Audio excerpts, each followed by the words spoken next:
Sri Yatirajaya Vivekananda Suraye Sachit Sukha Swarupaya Swamine Tapaharine.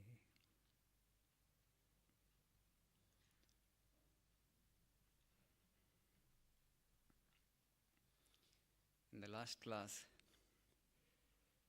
we learned something about this Udgita Upasana and also Samsarga Vidya.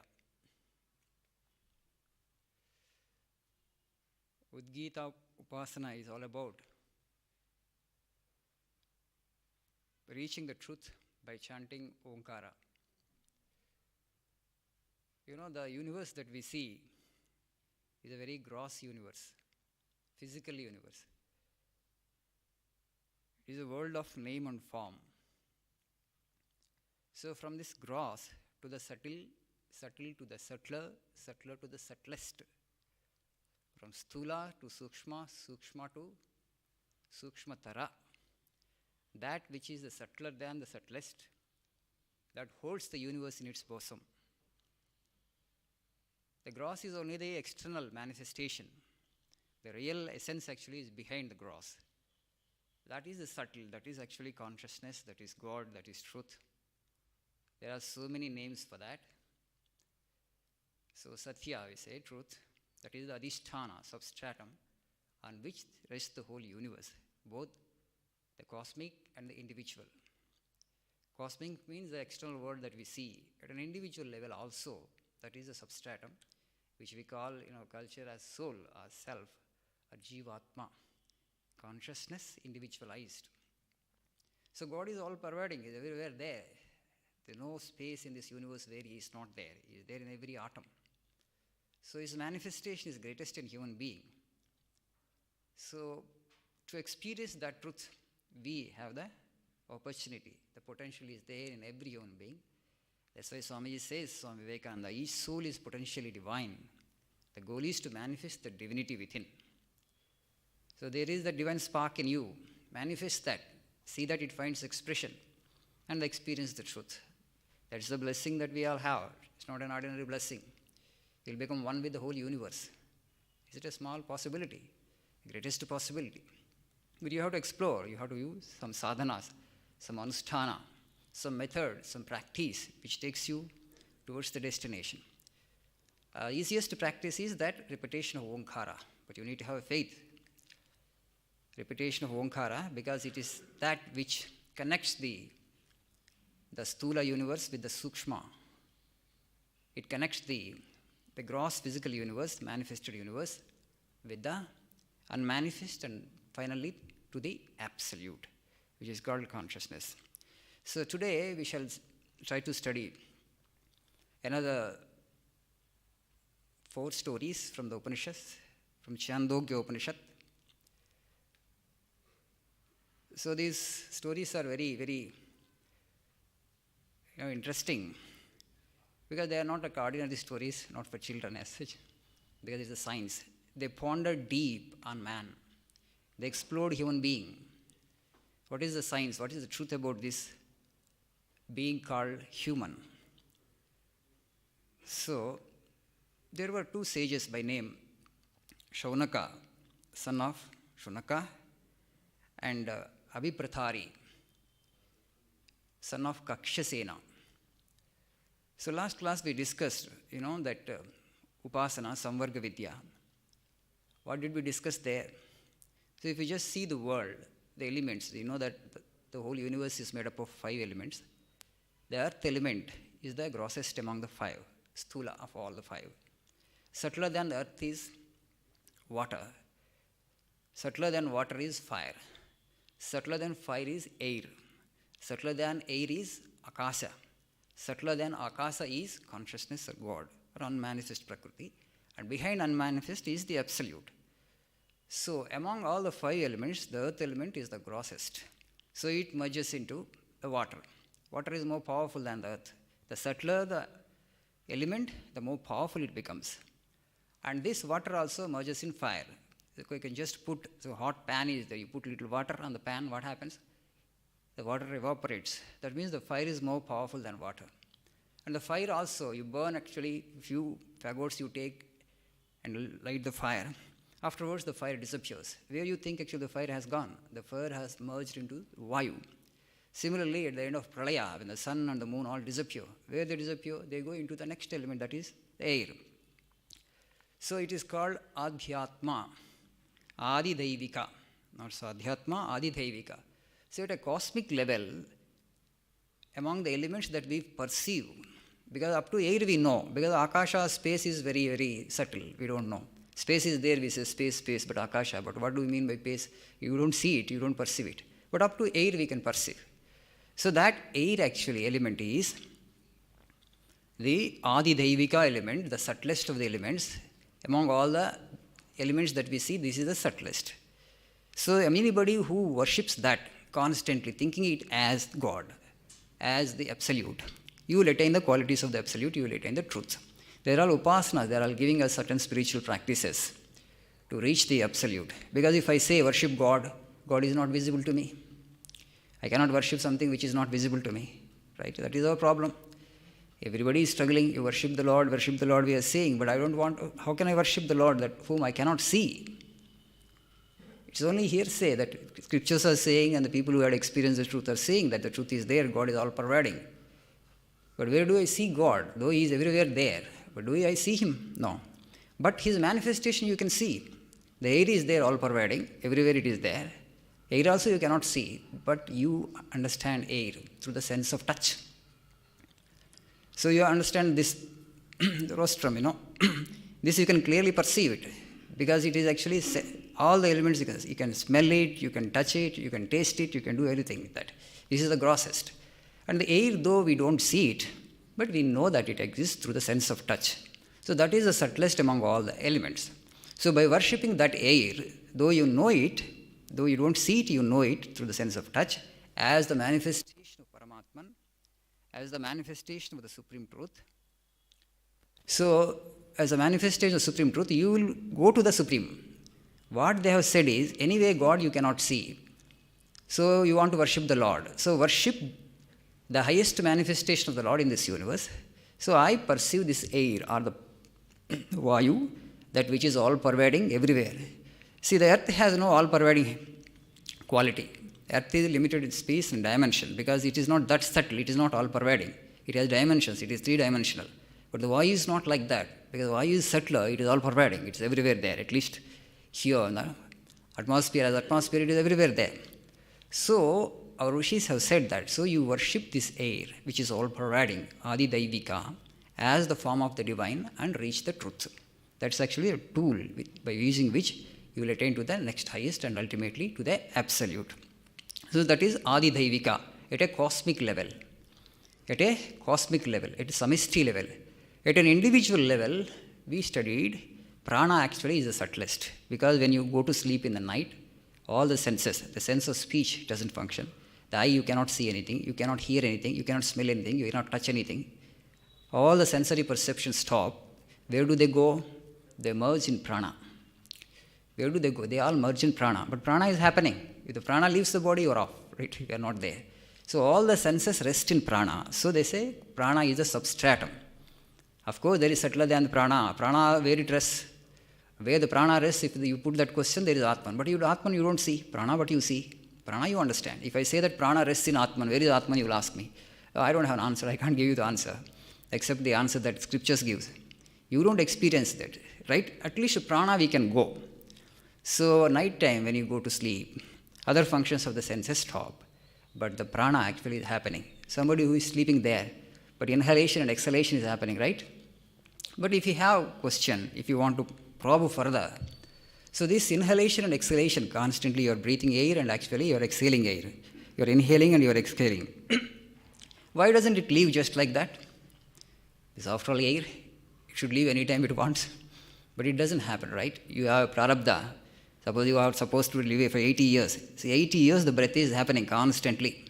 So somebody else is holding it. Otherwise it can go any time. Simply slip off from your body, then you are dead. But it doesn't happen like that, right? So there is some other thing which is holding the prana, that is Atman or consciousness. Through inference you can come up to know. But I don't see consciousness. If you say I don't have an answer, that's why we shall only go to up to prana now. So this prana is the adhisthana or substratum, because when you go to sleep, all other senses, they rest in prana. So at an individual level, it is prana, which is the subtlest, sukshma.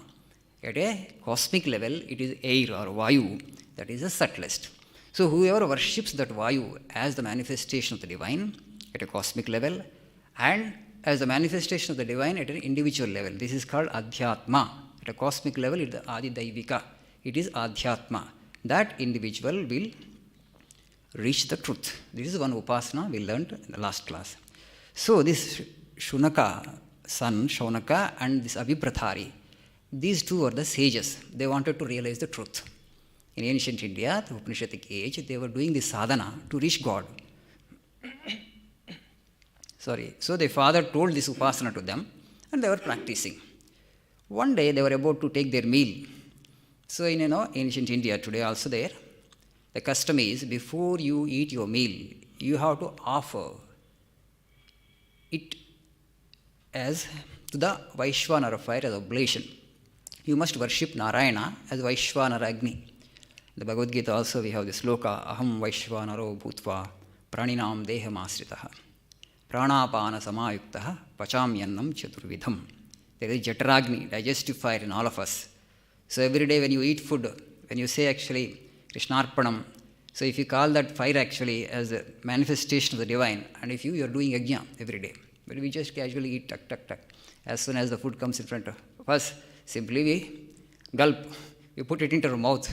So just wait for a second and just put the food into your mouth, and with the sense, with the understanding that you are giving this food as an oblation, as an offering to that fire, digestive fire, which is there. That digestive fire in you is the manifestation of the divine. Lord himself has said that, I am the digestive fire in all creatures who digest the food. Aham Vaishvanaro Bhutva Praninam Deham Asritaha. I am there actually in all the pranis, in all the beings, as Vaishvanara fire, digestive fire. So he digests the food for you.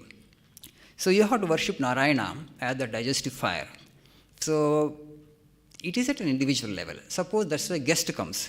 So it's a better way to worship the digestive fire is, instead of your own digestive fire, a guest comes to your house. So they would long for a guest. They would be very happy to receive a guest at that point of time. The guest is very form of the divine. So if Atiti, the guest has come, means God only has come in that form. Now you got an opportunity to worship the divine through this Atiti. So they first give that food to Atiti, the guest. It's the best form of worshipping, because you are offering this food as an oblation into the fire of the Jataragni of that Atiti, and that's how actually it's a puja, it becomes worship. So when they were about to eat their food, Narayana Hari, they heard somebody was calling for alms at their gate. Narayana Hari, that means, students would be their brahmacharis. They would go across and they beg food, alms. In Buddha's time also, all the monastic, the Buddhist monks, they would go to villages just to beg their food, alms. So this student, the brahmachari, was there at the doorstep and he was asking for food, Narayana Hari. They said, you will not get any food here now, go. Simply they rejected to give food to him, alms to him. Then the students saw they were worshipping, they were doing something, they say, which deity you worship? Who is the God that you worship? Then they said, we worship the Vayu Daivata, we worship the wind deity, Vayu Daiva. So you are worshipping Vayu Daiva? Then he asked actually, you know that Vayu is all pervading? They said, yes. You know actually Vayu is the Samvarga, he is the Samlina, he absorbs everything, he absorbs all into him. Yes, that we know. So everything merges in him, everything originates from him. So do you know that? The sages said, both Abhiprathari and Shaunaka, they said, we know that. And then he said, then the food offering that you have set apart is for whom? They said that is for Vayu. So that Vayu, if you are the food that you are offering, the food that you have separated is meant for Vayu, who is all pervading. He is in me also as prana. Do you agree? The both sages said, yes, we understand that, we agree that Vayu is all pervading, so in you also it is there as prana. Then he said, by refusing to give food to me, alms to me, bhiksha to me, Are you not refusing that Vayu Devata whom you are worshipping? Is it the proper way to worship that Vayu? Is it the proper way to worship that deity? No, there is a defect in your upasana, I said. This is not the way. Because when you said that he is all pervading, he is everywhere there, that Vayu Deva is me also and prana, then what is the problem in offering food that to me? So by refusing to give food to this Vaishvanara, by refusing to give food to this prana, which is actually a part of the Vayu Deva, at an individual level, Adhyatma, you are refusing that deity. This is not the right way to worship. Then the both sages understand it, right? Really? Is correct? Is logical? It makes sense. So Vayu is all pervading. If I am the worshipper of the Vayu, actually, why can't I give food to this individual who is standing in front of me? There is that prana in him also. So I offer the food to that prana, then it's as good as offer to the universal. So then he said, this is not the way to worship your upasana, there is defect. And then that student tries to enlighten them, they're saying that. So these are adhyatmika, these are adidaivika. So this adhyatmika prana is in me also. By worshipping prana in me, you will be worshipping that supreme cosmic adidaivika, Vayu, the wind god itself. So you give food to me. So then they offer food to that individual. So the idea of all these upasanas is to go from the gross to the subtle. So they have understood, they have inferred, these sages, that there is something behind this gross physical universe which is holding the universe, and how to reach that subtle. Everybody hears here in this culture that God is all pervading, God is everywhere there. It has become so casual with us. If everywhere is there, that why don't I see, why don't I experience? You may not see, at least you should experience. Not everything is we can see. Vayu, for example, the air we cannot see, but we experience. In the same way, can I experience that which is behind all the five elements, which is all pervading? So for that, they have started with the gross, then the subtle, then the subtler. Up to Vayu they have come. Next they have come to the Akasha, then they have come to unmanifest, then finally they have come to Parabrahma, the absolute. That was the genius of those sages. So this is one story. So there is, there was again it is also from Chandogya Upanishad. All the senses, they started fighting one. So who is superior? We have this prana, we have this mind, we have other senses, Shabda, Sparsha, Rupa, Rasa, Gandha. With the eyes we see, with the ears we listen, with the nose we smell, with the tongue actually we taste, right? So there was a quarrel. So between these Jnanendriyas and Karmendriyas, who is the superior most in the body? So everybody started saying, the speech started saying that I am the superior, the eyes started saying I am the superior, the ears started saying I am the superior. The mind said that I am the superior most, and prana said I am the superior. They all went to Prajapati, the Brahma who has created the beings. Who is the superior among all the senses? Then Prajapati said, simple, you find out for yourself. So the exit of whom among you makes the body non-functional, he is the superior most, automatically. Okay?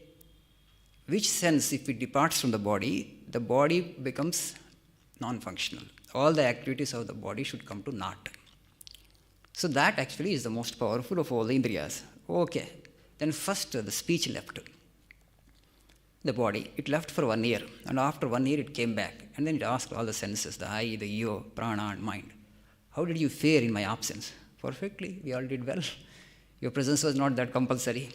We have dumb people, right? People who cannot speak, dumb. But other indriyas are functioning. They don't die, right? They are perfectly okay. So many people who cannot speak, they are there. So the speech is not that important for existence. It is important, but it's not that important. So without that also we can manage.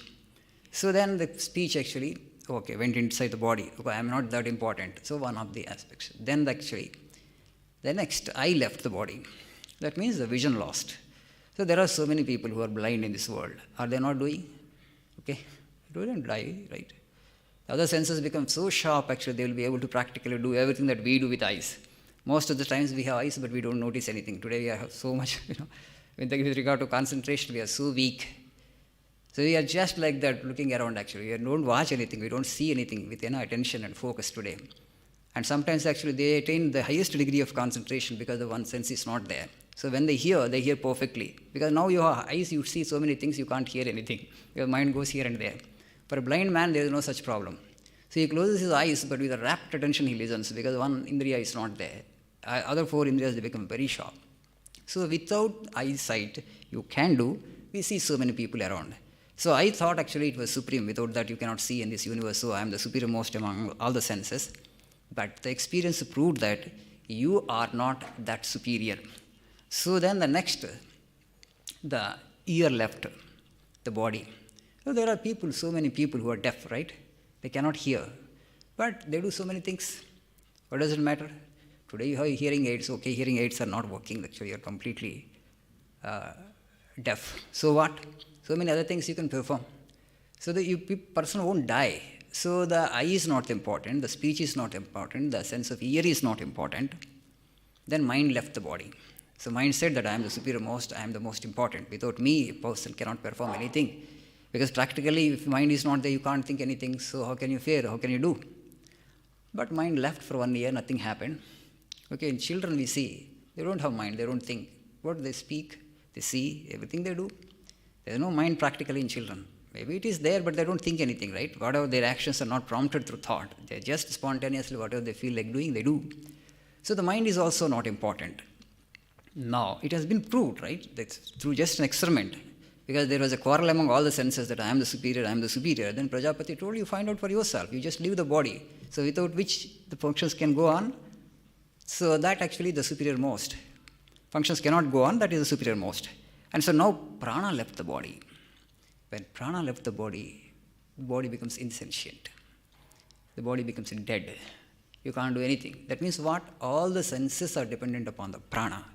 If other senses, one by one, if they leave, there is no problem. If one leaves the body, there is no problem. But if prana leaves the body, the mind also won't be there. You can't retain it. So among all the indriyas, who is the superior most?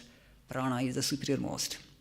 That is the reason in the upasanas, they ask actually the prana as the manifestation of the divine. By considering prana as the manifestation of the divine, because prana is the substratum or adhisthana for all the senses, if you regularly worship the divine, considering prana as the manifestation, prana as the very form of the divine, slowly you will reach and you will go to God. Why these upasanas are necessary? If you ask people to worship the Lord directly, He is there in you as Atman, you worship. I don't feel the Atman. Where is Atman in me? But if you say that prana is the manifestation of Atman, I understand. So worship prana as Atman, fine, it's easy. I worship prana as Atman.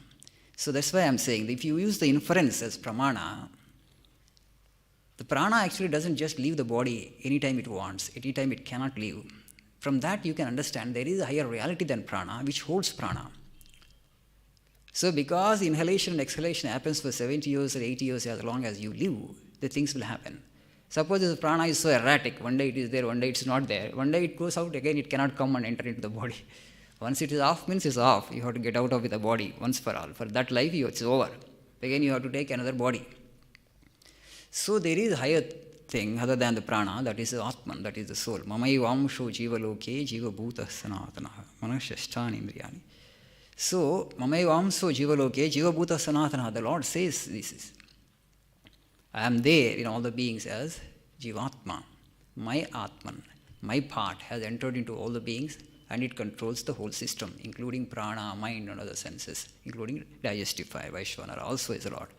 So the reality of our being is God only, but only thing is we are not aware.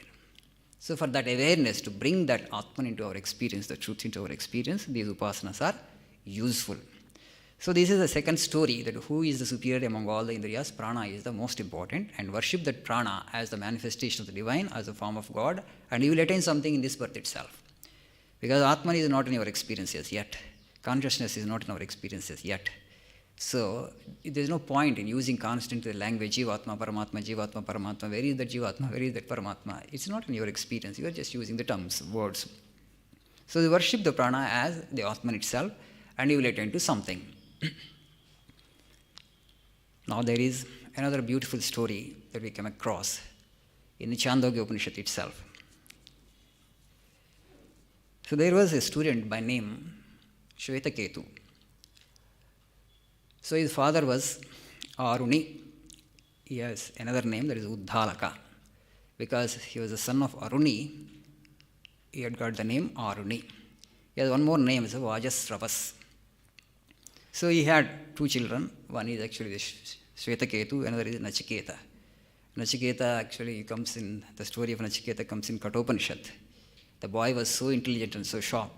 He had entered into an argument with Yama, and he wanted to know the mystery of death. Yama says, you are a small boy, don't ask about these big questions. Okay, small things you need to see. That we shall study when we read Upanishad. So the second son now, actually, we are talking about Shvetaketu. The Shvetaketu, in those days it was a custom to send the boys to the hermitages of the sages to get them education.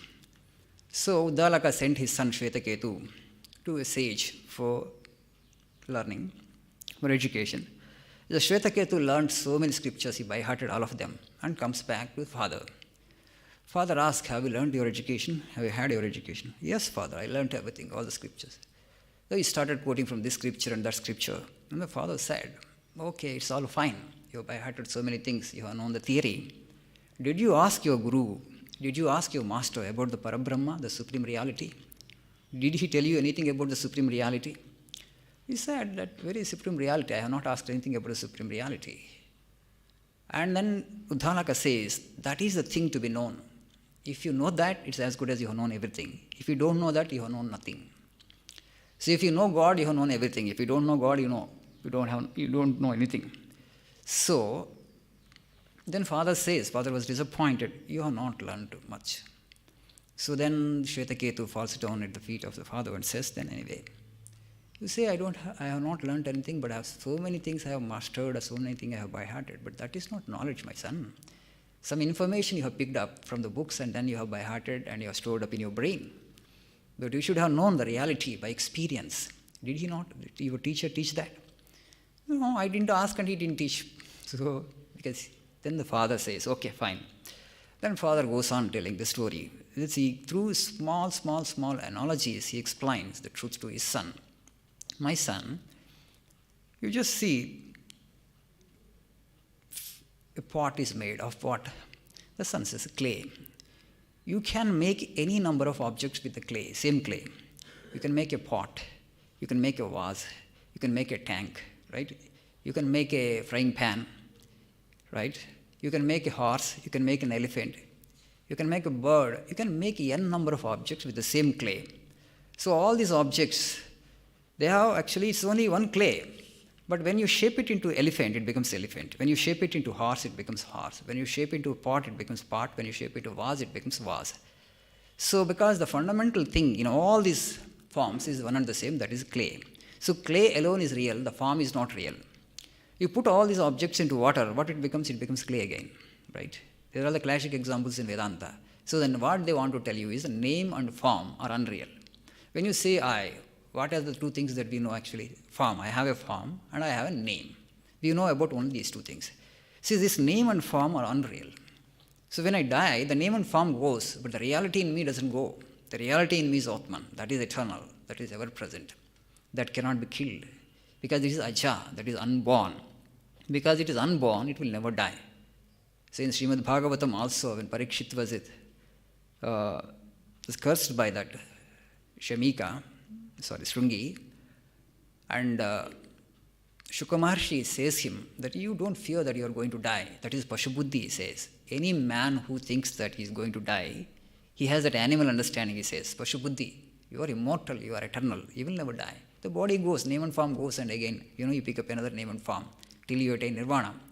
So it's najataha nanangshasi, he says. Najataha nanangshasi. Najataha prag abhuto adyah dehavantaha nanangshati. That which is unborn, how can it die? That unborn dimension, unborn element, that is Atman, that is soul, is in all of us. So that will not die. Only the name and form changes. Another name and form we get, that is called rebirth, reincarnation, punarjanma. So that if you don't want that, you have to merge in consciousness, the absolute. For that you need to sadhana, that is called Brahmi Sthiti, Nirvana, or Kaivalya, or Mukti, that we have to strive for Mukti and attain to that Mukti. That means you have merged in that impersonal, you will never become person again, you will never get name and form. So what is the distinction between individual and individual? Let us say we have so many people here. It's only name and form. Your name and form is different, my name and form is different. I have a form, you have a form. I have a name, you have a name. That is the only difference. But the essence in you is not the senses, not the prana, but behind the prana, which is operating prana, that is the Atman. That is the same in you and me. So the reality in me is also the reality in you. And so the reality in you is also the reality in me. So with regard to that reality, there is no difference. Just as the objects made of clay look separate from each other because of the name and form, but the clay is always the same. The Atman in all of us is also always the same, not only in human beings, or other beings also it is there. In a frog it is there, in a snake it is there, in a dog it is there, in a cat it is there, in an elephant it is there, in a horse it is there. There is Atman in that also. So what is the difference between an elephant and me? What is the difference between a horse and me? Horse has a name and form, separate name and form. I have a separate name and form. But the essence in us, that is Atman, is also the essence in me. So fundamentally there is no difference between one form and another form. So this clay, all the objects made of clay alone actually is real, but the name and form are not real. So the cause is real, but not actually the effect. Karana is real, but not the karya. The karana actually is clay. Karya is actually the form and name. So the karya is not real, but the karana alone is real. So Uddalaka, Aruni gives another example to Svetaketu. For example, gold. Let us take gold. So with gold you can make n number of ornaments. You can make a necklace, you can make a girdle, you can make a finger ring, you can make a nose stud, you can make a earring. So any number of ornaments you can make. So what is the difference between one ornament and another ornament? It's only form. You can melt it and you can make it into gold again. The gold alone is real, but the ornament is unreal as a separate name and form. The essence of it is the same. So these two examples he gives. So the reality about you is only the Atman. The name and form is not the real. He says to his son. Then he says the Sat alone exists. The Asat actually is unreal. Sat alone is real. The Asat is unreal. The boy actually, Svetaketu, was slowly trying to internalize the idea. Then the father beautifully says to him, see, so, Yuvai bhuma tasukam nalpe sukamasti. He told his son, Yuvai bhuma tasukam nalpe sukamasti. Bhumaiva sukam bhumatveva vijignyasitavya iti. Bhuma means infinite. Yuvai bhuma tasukam. Only that which is infinite actually there is real peace and happiness. So that which is limited will never give you peace or happiness. So our mind today is a limited thing. So it is always longing for something more and something more. Okay? Mind can only long for things that are there in the physical universe, because mind is also a physical entity, because it is limited by name and form, it is limited by time and space. It can seek things only in time and space. But we don't study the mind, we don't understand its craving, why it seeks constantly more and more, why it is not satiated, why it is not contented.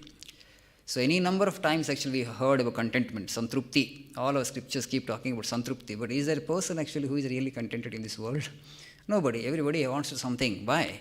From where the craving arises. That is the nature of the mind. It keeps seeking things in the physical world. It is not the mind actually which is really craving for things. There is another dimension to your personality, which is consciousness, that is infinite. So the infinite wants to go back to the infinite. The longing actually is arising from that. There is that infinite spark in you, which is actually seeking the infinite again. So the infinite wants to go back to the infinite. So that's how actually everybody wants something more, but we are not able to figure it out actually from where and how to attain to that infinite. So this infinite longing for the infinite actually is the longing, because at a physical level it is finding expression because you are stuck at the level of the mind. So that's why Upanishads beautifully says, Yovai bhuma tasukam nalpe sukam asti bhumaiva sukam bhumaiva vijignyasitavya iti. So you ought to know that bhuma, you ought to know that infinite. That is actually your longing in fact, in truth. So for that actually these upasanas are useful. So this is all cause and effect. So the whole universe is like that. So that is sukshma to sukshma, that is anuraniyan. So Uddalaka Aruni says, so the name and form is not real, but the reality about this name and form, the world of name and form, is that consciousness that is behind all the names and forms. It is very subtle, but still actually Svetaketu doesn't understand. Oh father, if that is subtle, how from a subtle thing, the whole universe, such a big universe, can come into existence? He asks his father another question. So if I cannot see things, cannot see that subtle thing, but you say that everything rests in it, that is a substratum of the whole universe, but everything comes out of it, how to believe it? Then the father says that, you bring a banyan seed for me.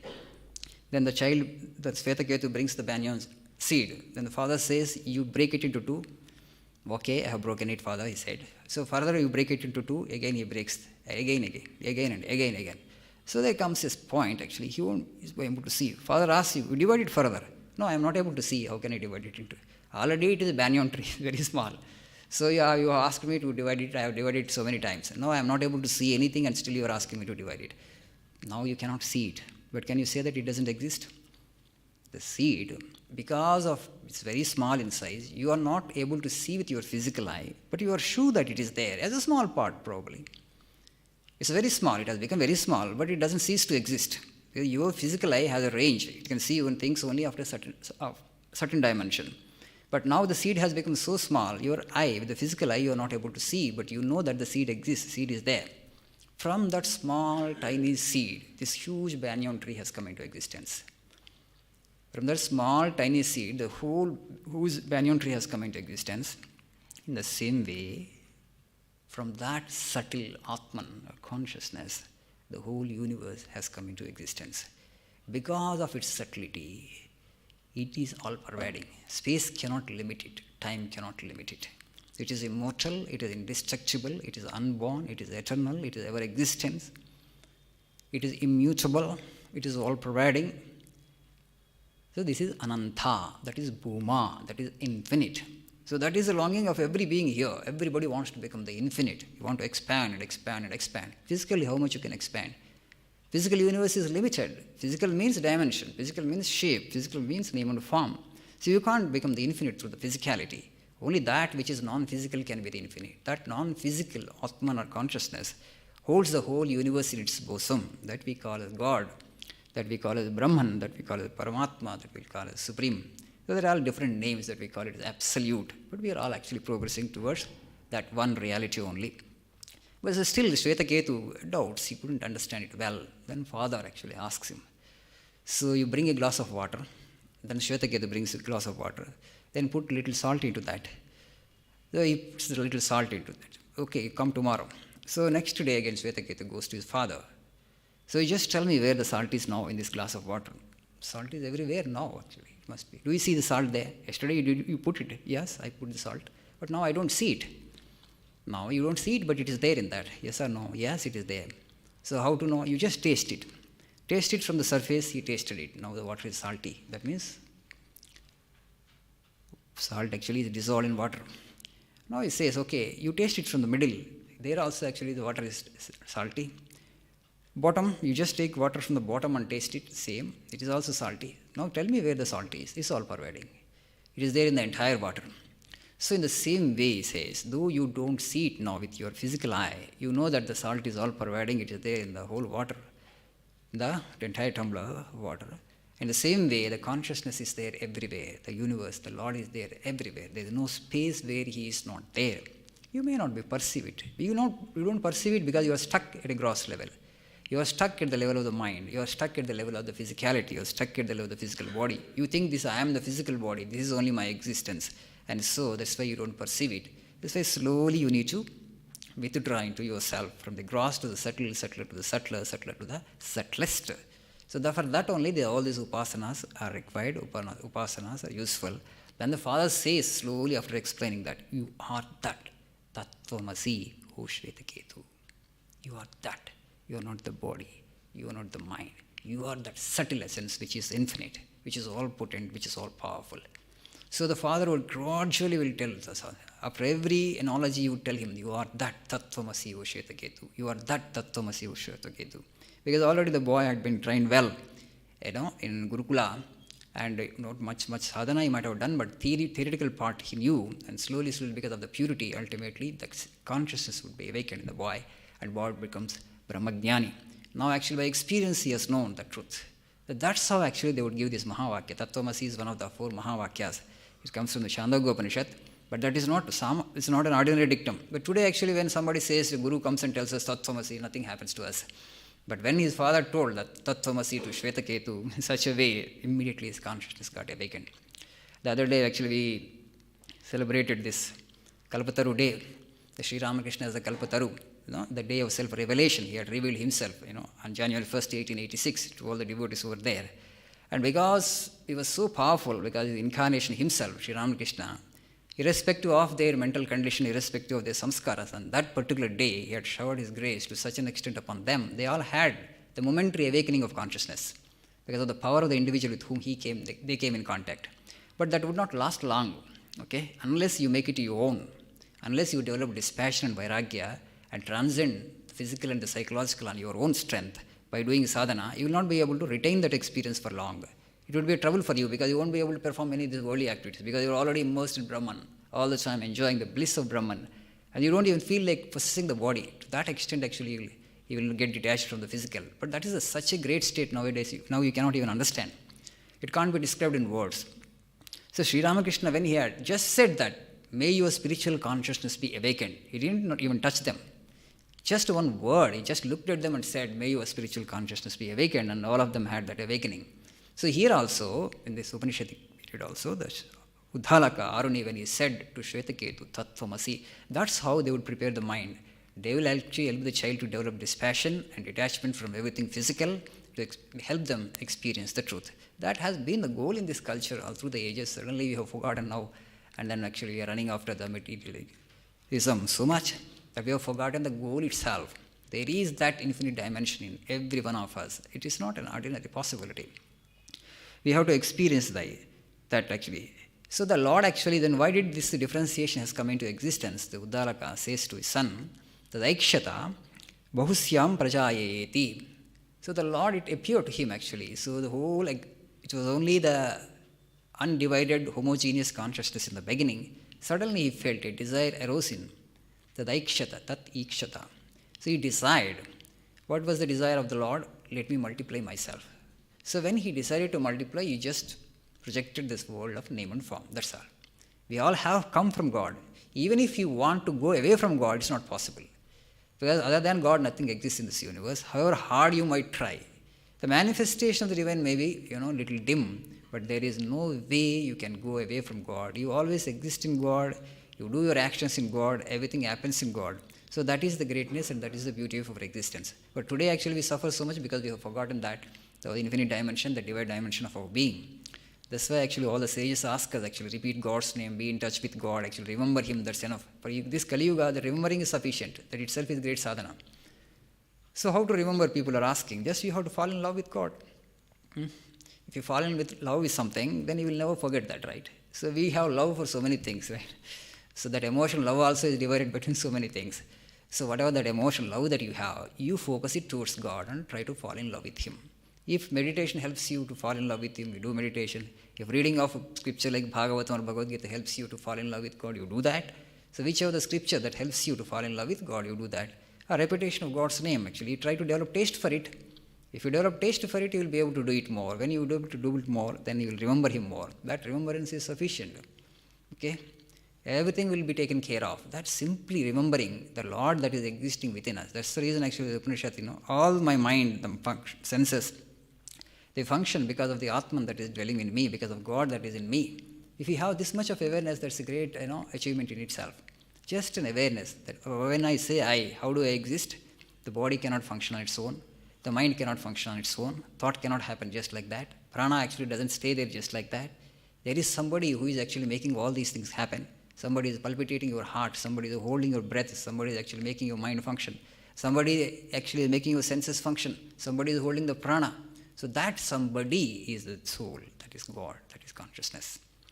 So when you use these words, actually you are objectifying the soul or God or consciousness. So the best way, that's why is bhakti, Sri Ramakrishna says in the Kali Yuga. Again, by repeat God's name, that's all. You will have His blessing. Because now when I am speaking, actually, the mind cannot function on its own. Because the Lord is lending His support, the mind actually is functioning. The thought is happening because the Lord is lending His support. So the mind will never be able to reach Him, never be able to comprehend Him. So the Upanishad, it is there. How can you know the knower? The Lord is the knower, the Atman is the knower. Atman knows everything, but the mind cannot know Atman because Atman is subtler than the mind. So mind has to surrender, mind has to talk about, mind has to think about, all the time about that Atman or consciousness as a supreme reality. The more you dwell on this thought, the more sadhana you are doing automatically. That means it is not somewhere extra cosmic, somewhere sitting up in the sky that you have to worship and it is difficult for you, you don't see it. It is the very base, very substratum of your existence, which is the core of your being. That is actually the fundamental teaching of the Upanishads. The God is not actually extra cosmic. God is actually deep within the core of every being. So the greatest manifestation in human being, if you can't experience Him, actually you can't be aware of Him having got the human embodiment, you can't be aware of him through any other embodiment. So that is the reason they say, the Durlabham, this human birth, the rarest of the rare gift that we have got. So we having got this simple sadhana, just remember him. Because he is the force that is holding my breath, he is the force that is making my heart palpitate, he is the force that is making my indriyas or senses function. This much of awareness if we have, and if you keep it, that you are dwelling in God only. Afterwards the final realization will happen. The more you try to remember him, the more closer you are coming to him. So then there will come a time, then you will have that awakening, as Sri Ramakrishna, the spiritual, may your spiritual consciousness be awakened. On that day you have nirvana. And nobody else will know that experience. You have nirvana, and then slowly the whole world will gravitate towards you. People will be able to see that this is a man who has experienced the truth or experiencing the truth. And then what is that truth, what is that experience, how will it be, nobody can explain it. Because it's an experience, it has to be experienced, that's all. How actually jalebi tastes, that jalebi is sweet, that much only you can say. How it tastes, you taste and then only you know what it is. Okay? You know, you taste it and you know. Otherwise it's the only thing actually. You get the most, you can say that it's sweet, that's all. It's one kind of sweet. And how does it taste? You taste it and see it. So similarly the spiritual experience, you have to taste it and experience it for yourself. So one more story is there, but I think there is no time to already 6:32. So all these upasanas, the Chandogya Upanishad, the next Brihadaranyaka Upanishad, the story of Yajnavalkya. Another 2 episodes I need, to cover these stories. Of course, for 4 or 5 episodes also, 4 or 5 classes also we can go on. But another 2 classes we'll try to complete. But the next class, we shall try to discuss something about Swamiji, because 12th January is Swamiji's birthday. So next class will be something on Swami Vivekananda. Of course, I wanted to tell something about Mother also, because anyway my talk is there. Swami Jnanadanji Maharaj's talk also is there, and day after tomorrow, 5th. So you will know something about Holy Mother Sarada Devi. These are all the modern sages. Sarada Devi, Sri Ramakrishna Paramahamsa, Vivekananda, Ramana Maharshi. They're all actually the Upanishadic experience, the sages of the Upanishads, what experience they had got. And in the modern era actually, these people had experienced the truth. That's why we worship them, we revere them. Okay, we construct temples for them, they become our objects of worship. And their main teaching is, the fundamental teaching is this, that you also can experience this because truth is within you. The fundamental teaching of Holy Mother Sarada Devi is just, you see, she was just like an ordinary woman. Externally nothing great. The people who were around her could not recognize that she was that highest divinity. Because all the time she was experiencing the truth. She said, I feel as if a picture of bliss was kept in my body all the time. A picture of bliss. The bliss, the waves of bliss were torrents and were welling up, but still she could control all that. At a subjective level, she was experiencing highest ananda. But then she did all the daily chores just like an ordinary woman. Nobody could understand, nobody could fathom into the depths of her spiritual personality. And she kept herself hidden to such an extent. Sri Ramakrishna, at least people could recognize, because he would just go into ecstasy in front of all the people. Then people understood that he had that transcendental experience which is beyond mind. He has touched a dimension which is beyond mind. People could see the physical eyes. But Holy Mother Sarada Devi, she hid herself to such an extent that everybody thought that she was just an ordinary woman. Sri Ramakrishna married an ordinary woman. Why Sri Ramakrishna would marry an ordinary man? Rama would marry Sita, Krishna would marry Rukmini only. They would not marry ordinary people. But she was so extraordinary, and she kept herself hidden all the time. You have to understand. It's very difficult to understand. You can understand Vivekananda very easily because he's a very powerful and fierce orator, because the kind of logic that he had used and the rationality with which he had explained the highest and subtle truths. Just at least you could understand the intellectual genius if you can't fathom his spiritual, depth. Sri Ramakrishna Paramahamsa, actually, through experiences, many darshanas and visions he had, you can understand, you can fathom him to some extent. But it's not easy to understand Holy Mother Sarada Devi. She is Divine Mother incarnated in a human form. Okay, the same Divine Mother, Jagat Janani, Mother Kali and Mother Durga. Swami Vivekananda writes in one of his letters to Baburam Maharaj, he said, what, that Baburam Maharaj's mother has gone crazy. His mother actually Matangini Devi, she was worshipping in an image. Why should she worship in an image? Now the Divine Mother in human form is available by her side. Swamiji was referring to Holy Mother Sarada Devi. When she is there already in human form, Divine Mother has come to you in human form, she is there by your side, and then why do you have to worship in an image? But how they would understand that she is just the Jagat Janani, she is just this Mother Kali, is just staying with us in a human form. not easy. When divinity comes, God incarnates in human form, to detect him is not easy. Because for God is actually self-fulfilled being. Actually, once I come as a divinity here, as an incarnation, you don't want to be recognized. So what if recognition doesn't give me anything? Because I am self-fulfilled. When we talk about self-realization in this culture, what we mean is that you are self-satisfied. You are completely in yourself. Not that actually I need to be recognized. No such craving will be there. No such desire will be there. I am self-fulfilled in the sense that I am total in me. I have no want. If you have want, you are incomplete. If you are free from wants, you are complete. You are total. So because they are divinities in the sense that they had no want of any kind, that's why actually they would not crave for anything.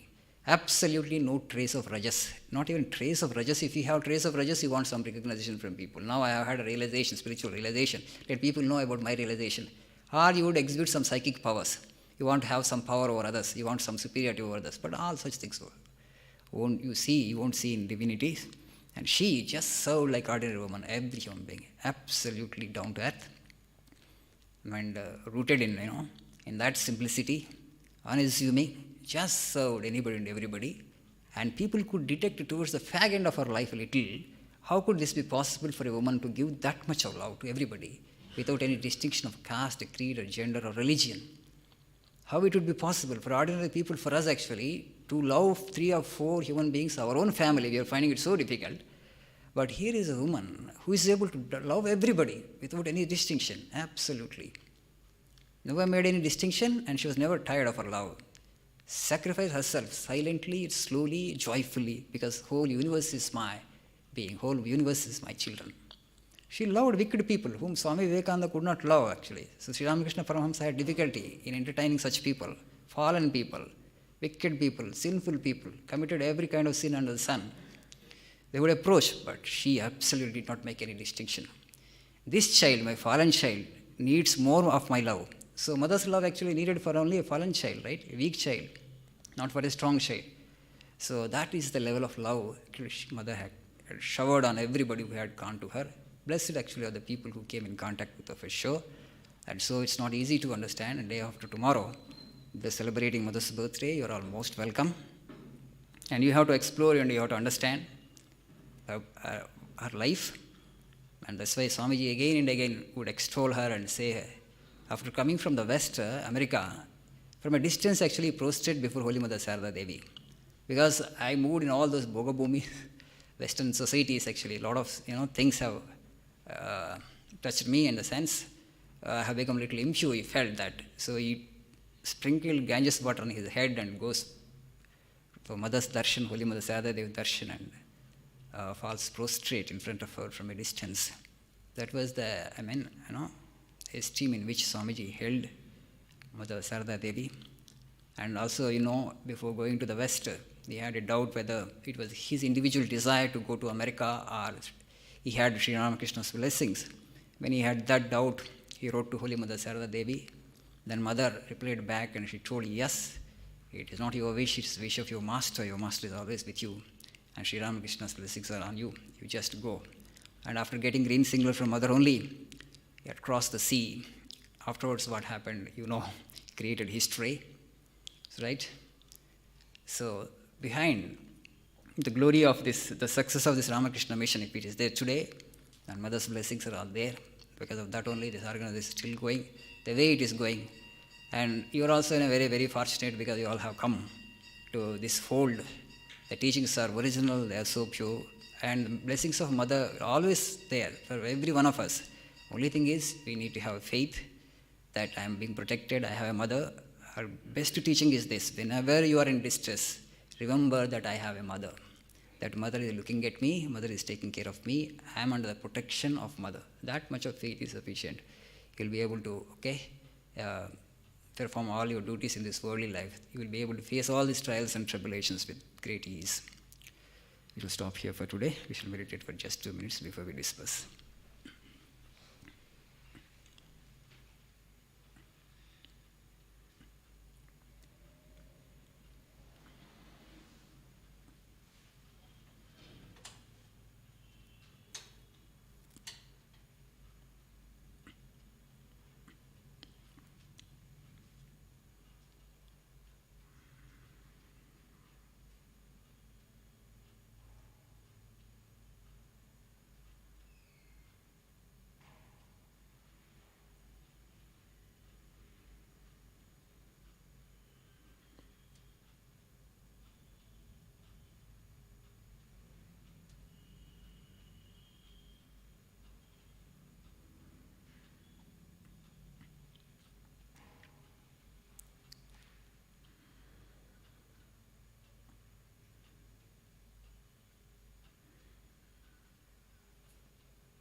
Khandana bhava bandhana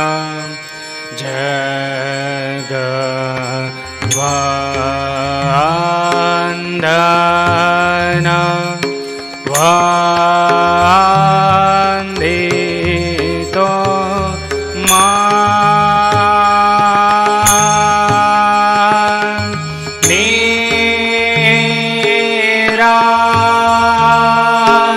Niranjana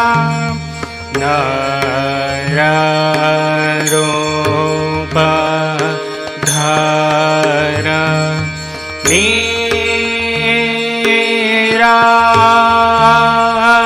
Niranjana Nararupa Dhara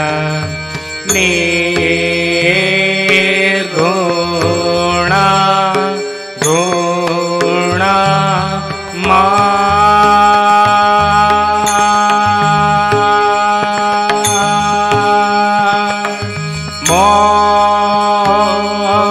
Mochana Agha Doshana Jaga Doshana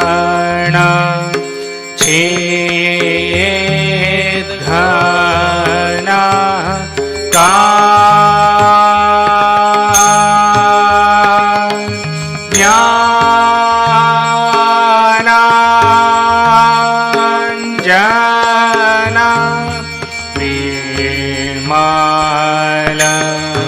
नयन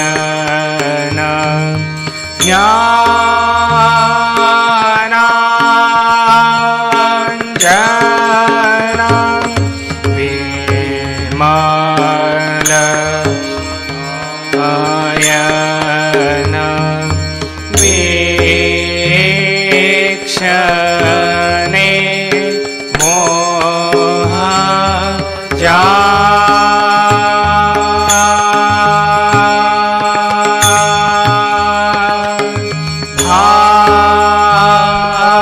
भास्वर भाव सागर chair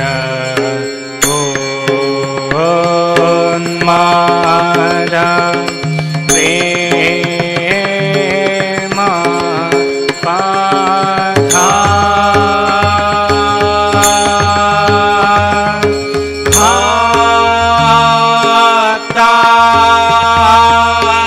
भक्तार्जना युगल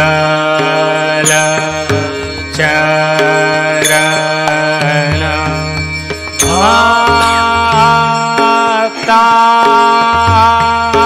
भक्तार्जना युगल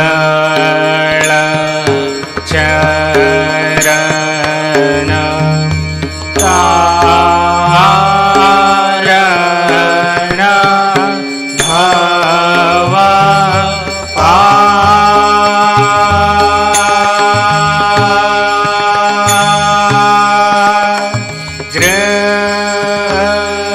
गृह्भेद योग ईश्वर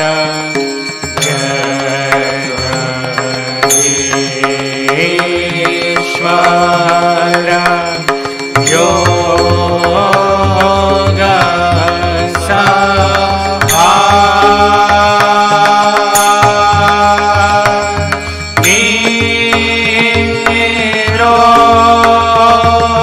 निरोधान समाहित मन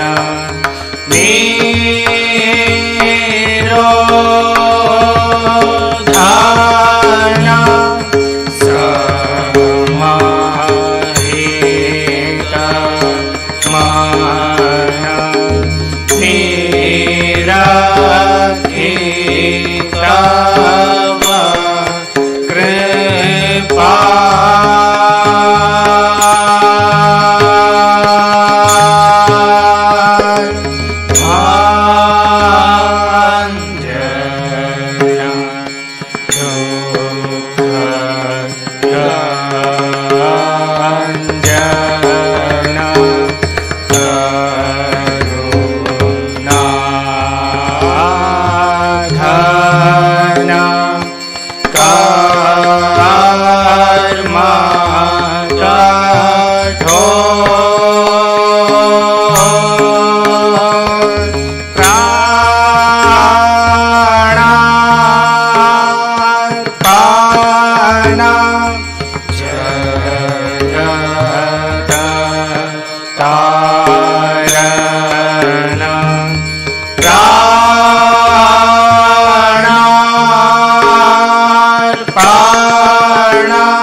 नर वर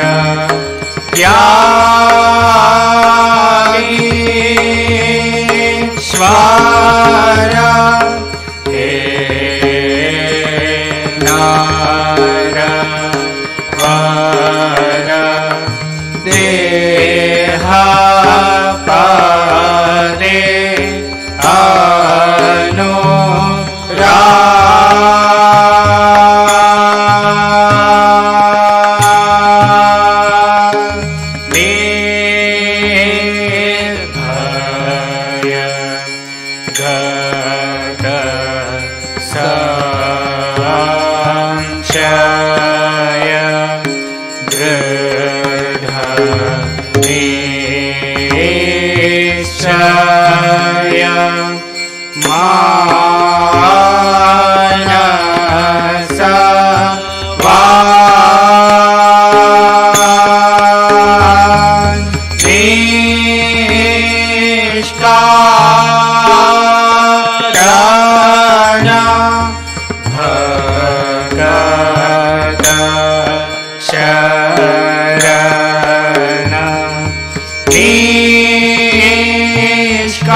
भञ्जनः प्रभु तुमितमभञ्जनः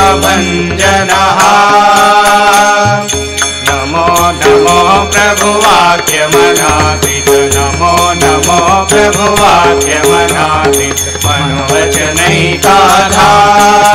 प्रभु मनोवचनैकाधार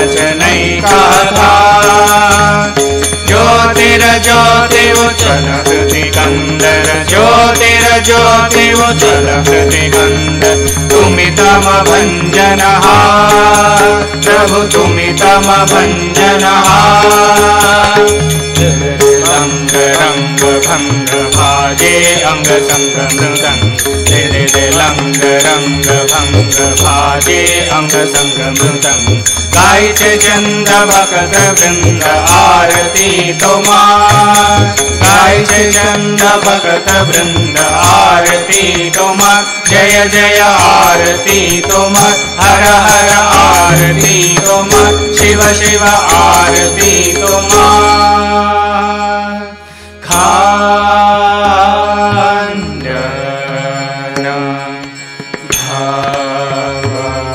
भव बंधन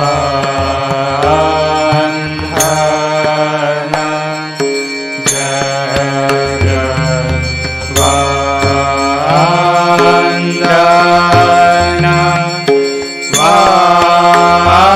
वंदे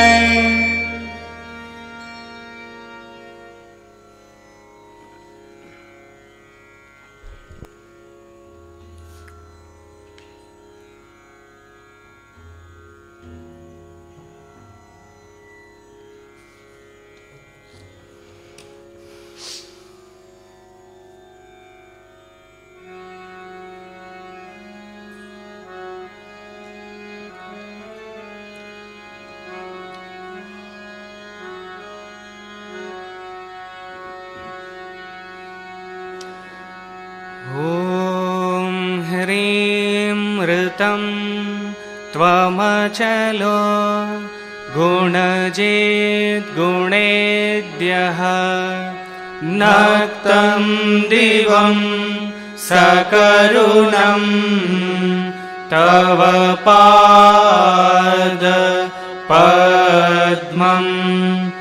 मोहं कषं बहुकृतं न भजे यतोऽहं तस्मात् त्वमेव शरणं मम दीनबन्धो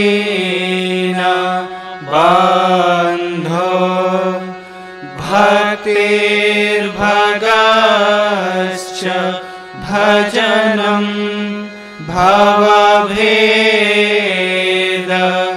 भवभेदकारी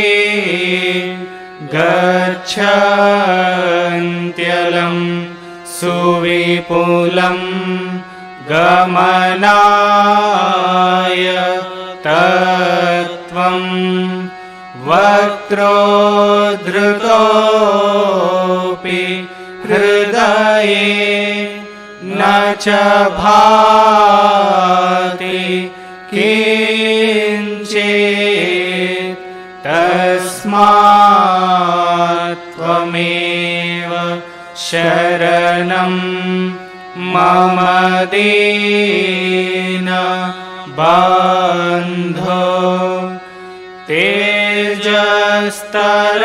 तेजस्तरन्ति तरसा त्वयि तृप्त तृष्णाः रागे कृते ऋतपथे त्वयि राम कृष्णे मर्त्यामृतं तव पदं मरणोर्मि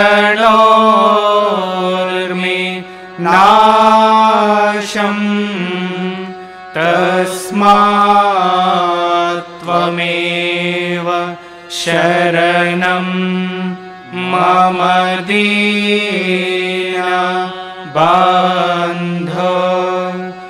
कृत्यं करोति कलुषं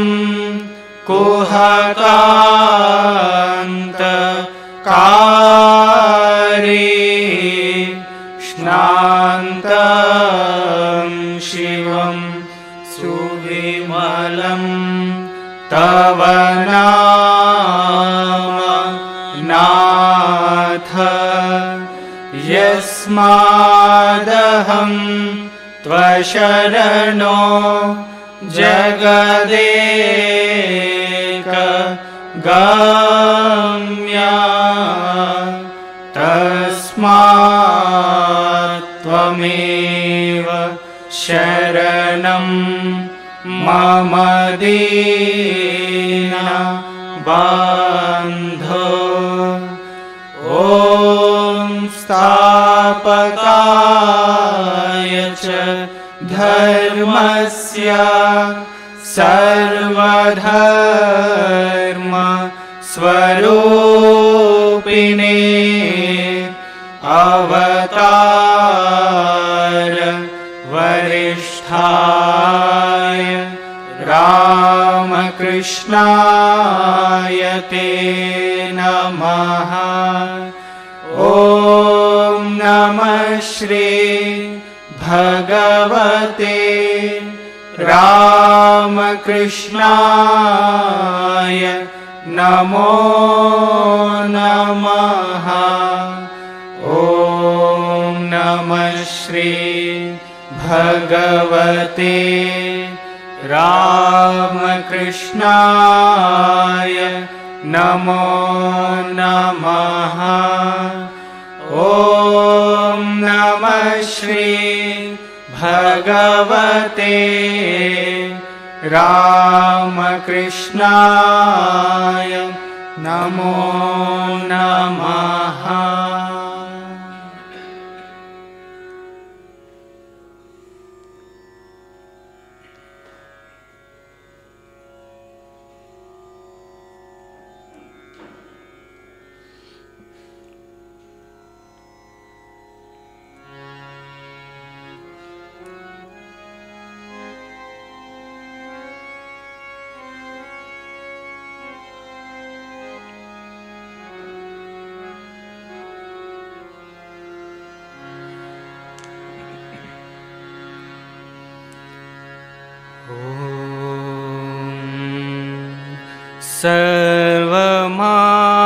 सर्वमङ्गल माङ्गल्ये शिवे सर्वार्थ साधिके शरण्ये त्र्यम्बके गौरी नारायणी नमोस्तुते। सृष्टि स्थिति विनाशानां शक्ति भूते सनातनी गुणाश्रये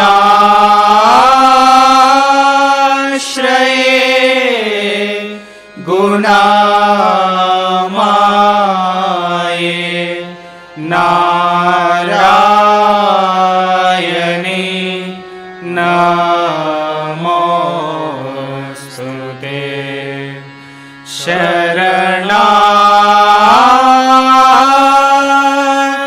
शरणागता दीनार्ता परित्राण परायणे सर्वस्यार्ति हरे देवी नारायणी नमोस्तुते। जय नारायणी नमोस्तुते। जय नारायणी नमोस्तुते। जय नारायणी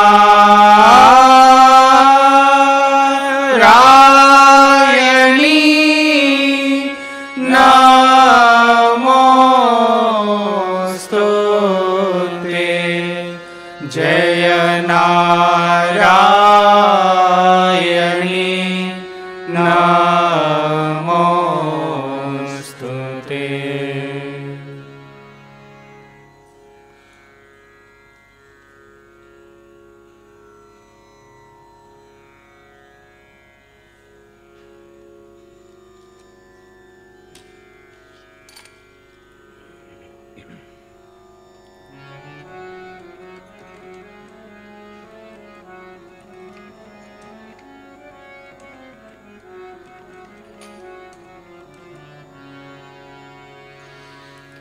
प्रकृतिं परमाम् अभयां वरदां नररूपधरां जनतापहरां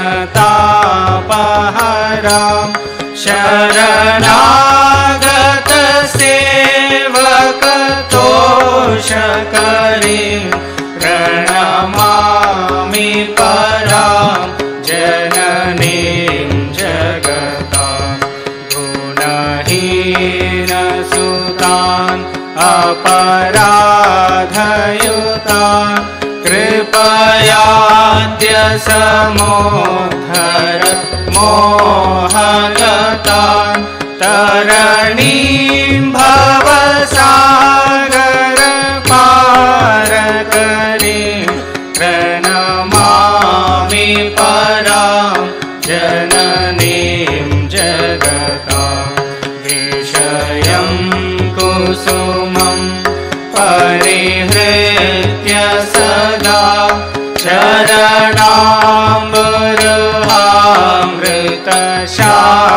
चरणामृतशान्तिसुधां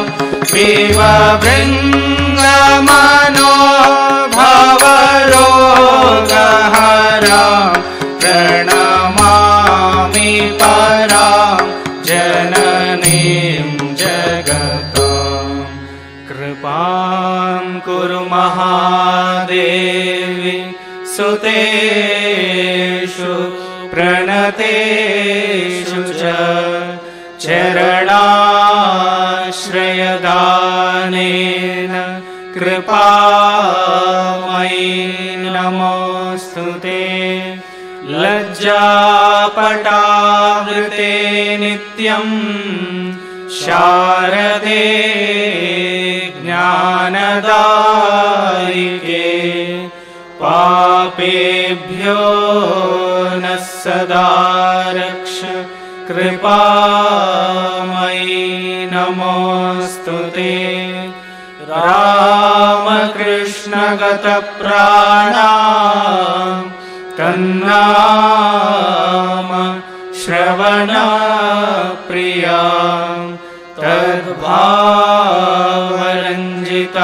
तद्भावरञ्जिताकारा प्रणमामि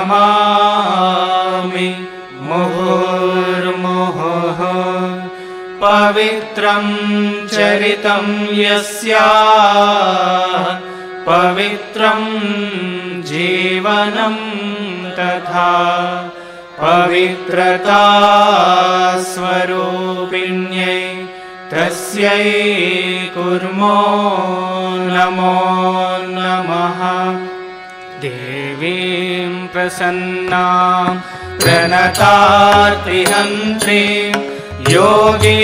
योगीन्द्रपूज्यां युगधर्मपात्रीं तां शारदां भक्तिविज्ञानदात्रीं दयास्वरूपां प्रणमामि नित्यं स्नेहेन बध्नासि मानोऽस्मदीयं दोषान् शेषान् सगुणीकरोषि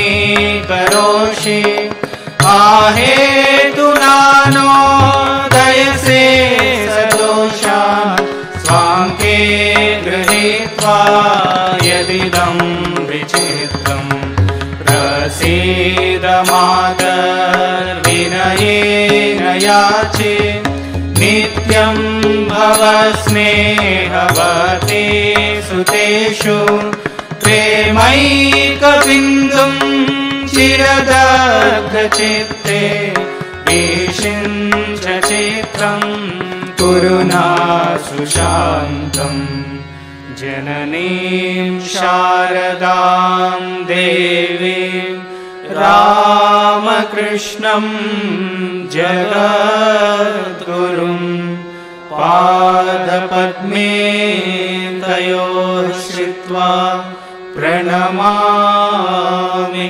मुहुर्मुहुः प्रणमामि मुहुर्मुहुः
పేజ్ 119 119.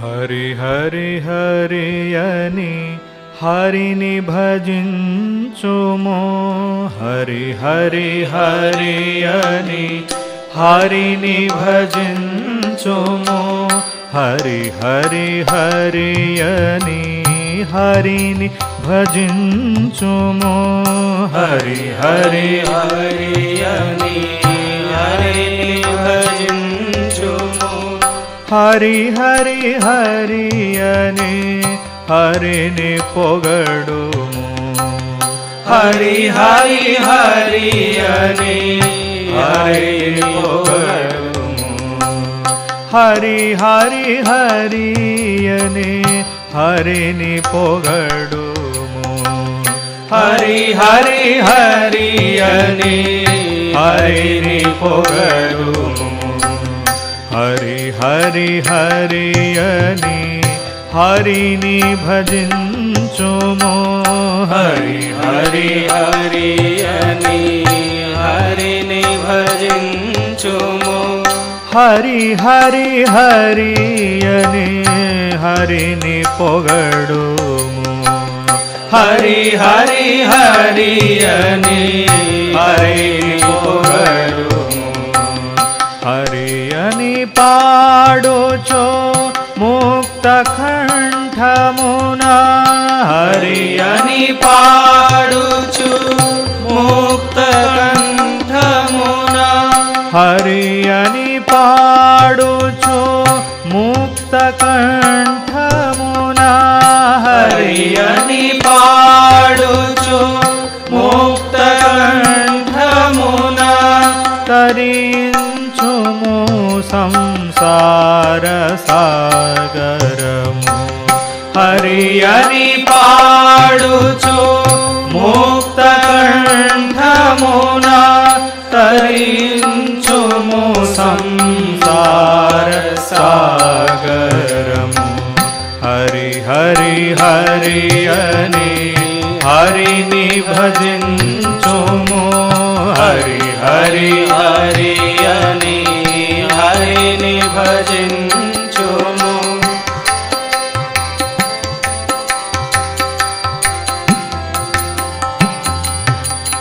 హరి వసించును భూజలములలో, హరి వసించును భూజలములలో,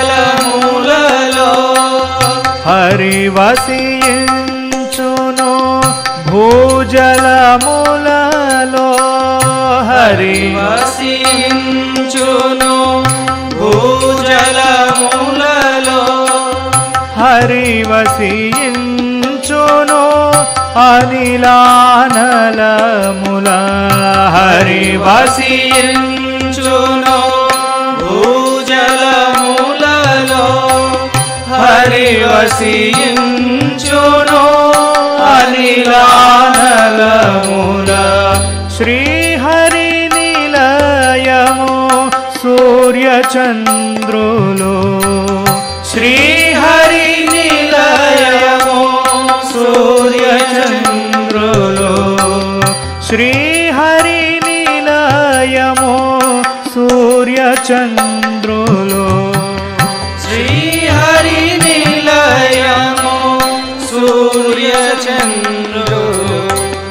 హరి హరి హరి అని హరిని భజించుము, హరి హరి హరి అని హరిని భజించుము, హరి హరి హరి అని హరిని భజించుము హరి హరి హరి అని హరిని భజించుము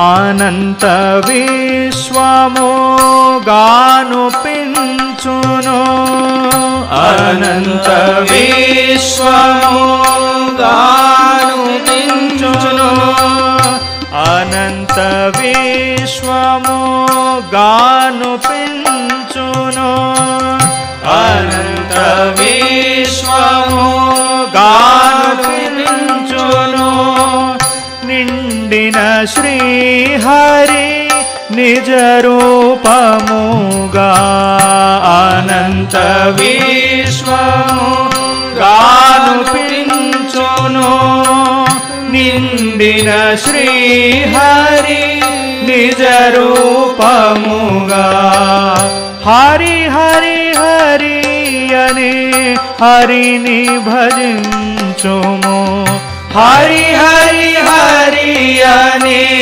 హరిని భజించుము హరి హరి హరి అని హరిని భజించుము హరి హరి హరి అని హరిని భజించుము హరి హరి హరి అని హరిని పాడుము హరి హరి హరి అని హరిని పాడుము హరి హరి హరి అని హరిని భజించుము హరి హరి హరి అని హరిని భజించుము హరి హరి హరి అని హరిని పావము హరి హరి హరి అని హరిని పొగడుము హరి హరి హరి అని హరిని భజించుము హరి హరి హరి అని హరిని భజించుము హరి హరి హరి అని హరిని పొగడుము హరి హరి హరి అని హరిని పొగడుము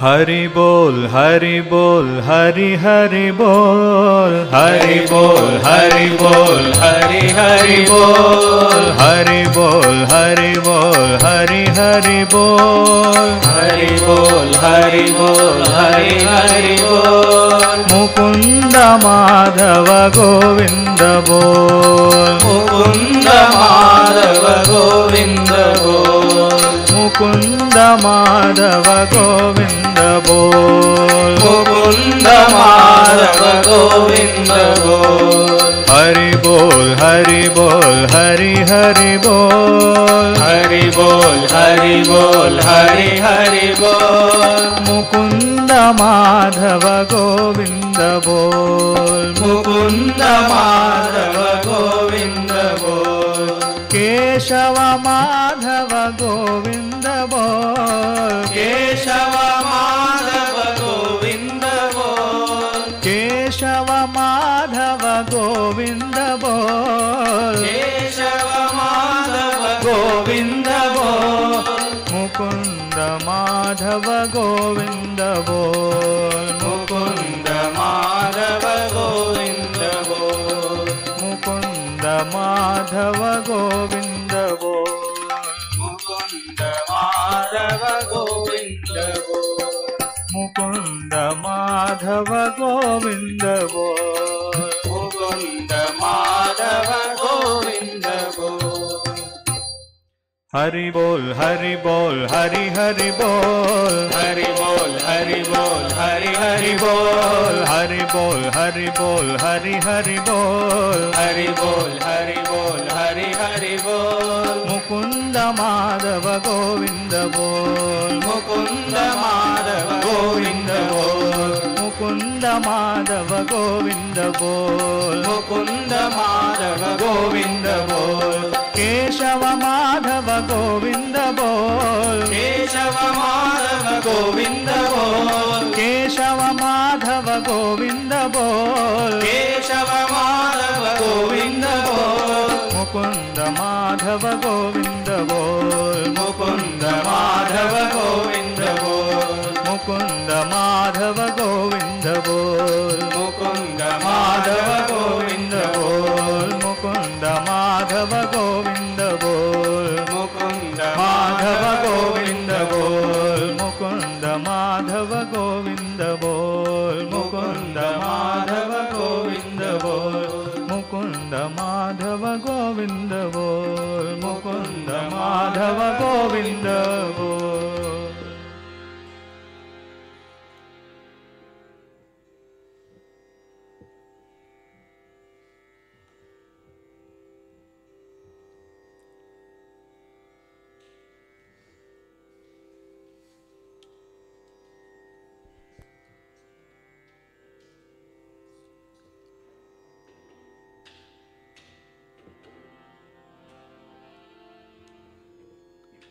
పేజ్ 102 102.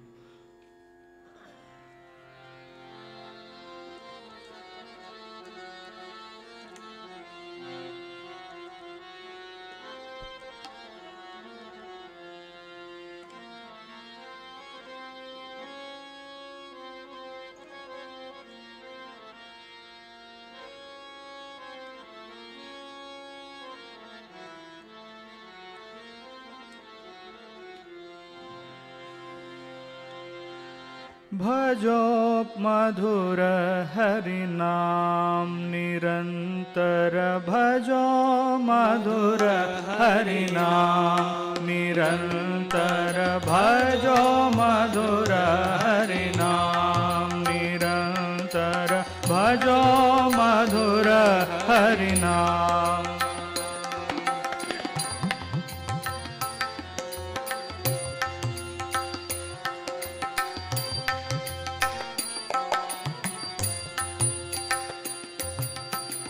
सरल भाव से हरि भजे जो, सरल भाव से हरि भजे जो। सरल भाव से हरि भजे जो, सरल भाव से हरि भजे जो। हरि भजे जो, हरि भजे जो, सरल भाव से हरि भजे जो, सरल भाव से हरि भजे जो। पावे सो सुख राम निरंतर, भजो मधुर हरि नाम निरंतर, भजो मधुर हरि नाम निरंतर, भजो मधुर हरि नाम।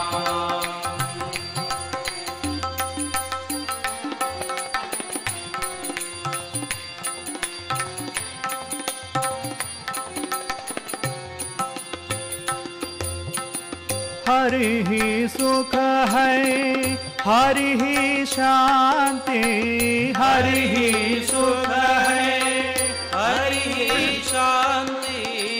हरि ही सुख है, हरि ही शांति, हरि ही सुख है, हरि ही शांति।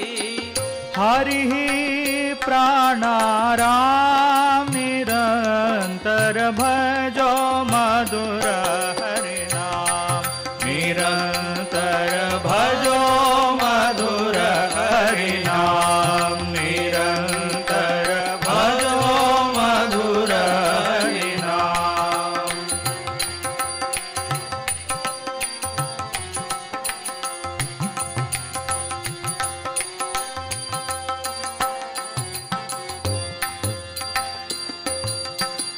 हरि पी पाप से मुक्त करे जो, हरि ही पाप से मुक्त करे जो, हरि ही पाप से मुक्त करे जो, हरि ही पाप से मुक्त करे जो, भजन करे हरि नाम निरंतर, भजो मधुर हरि नाम निरंतर, भजो मधुर हरि नाम निरंतर, भजो मधुर हरि नाम निरंतर, भजो मधुर हरि नाम।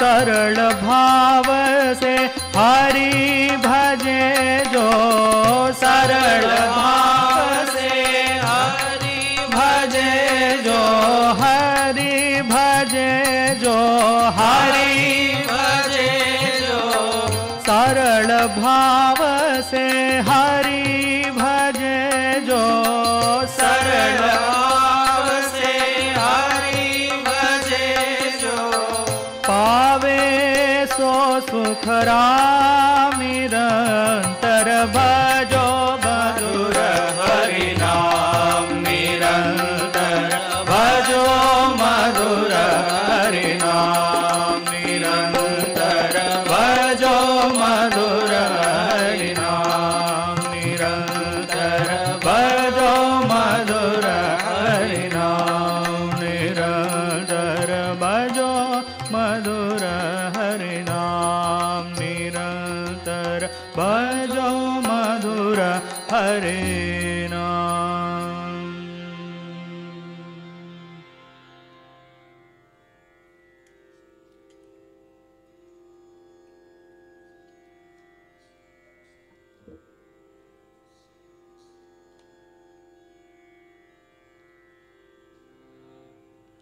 పేజ్ 149 149.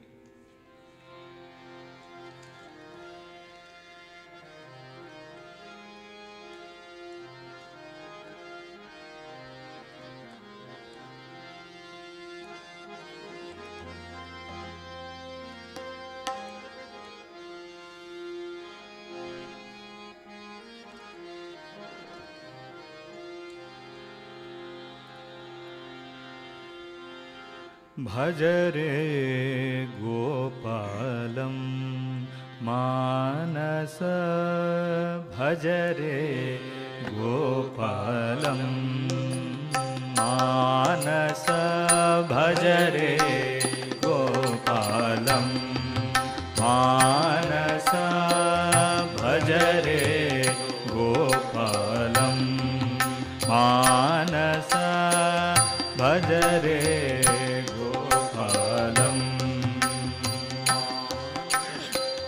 भज गोपालं भजित कुचेलं, भज गोपालं भजित कुचेलं, भज गोपालं भजित कुचेलं, भज गोपालं भजित कुचेलं, भज गोपालं भजित कुचेलं, भज गोपालं भजित कुचेलं, भज गोपालं भजित कुचेलं, भज गोपालं भजित कुचेलं, त्रिजगन्मूलं भीतिसुतकालं,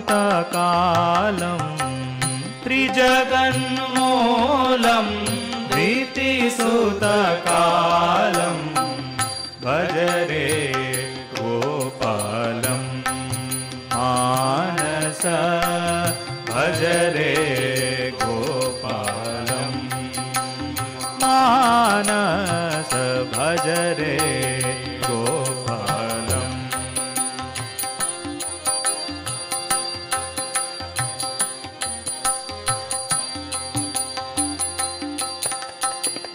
आगमसारं योगविचारम् आगमसारं योगविचारम् आगमसारं योगविचारम् आगमसारं योगविचारम् आगमसारं योगविचारम् आगमसारं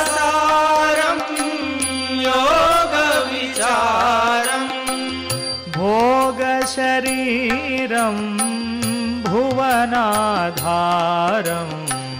भोगशरीरं भुवनाधारं भज रे गोपालं मानस भज रे गोपालं मानस भज रे गोपालम्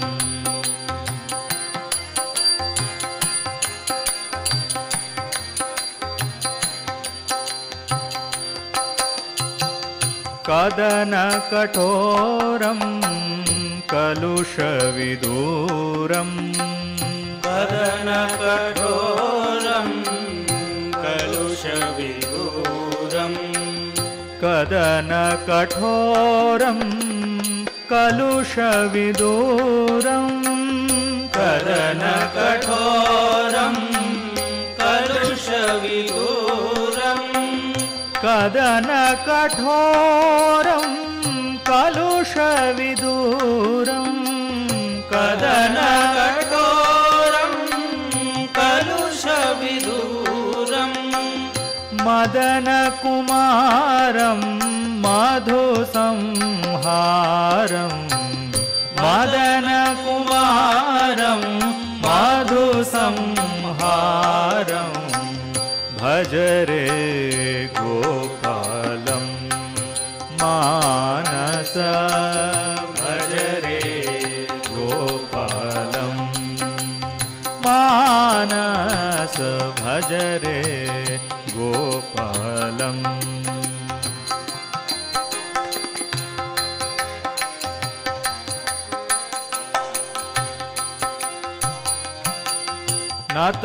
नतमन्दारं नन्दकिशोरं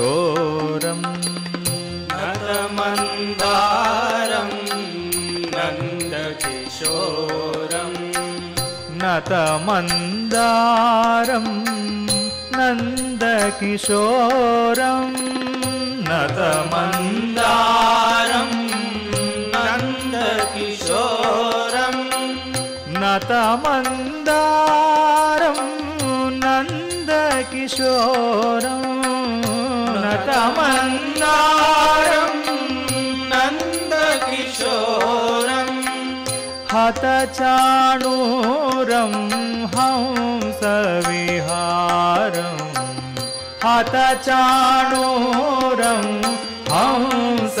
हंसविहारं भज रे गोपालं मानस भज रे गोपालं मानस भज रे गोपालं मानस भज रे गोपालं मानस भज रे गोपालं मानस भज रे गोपालं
పేజ్ 8.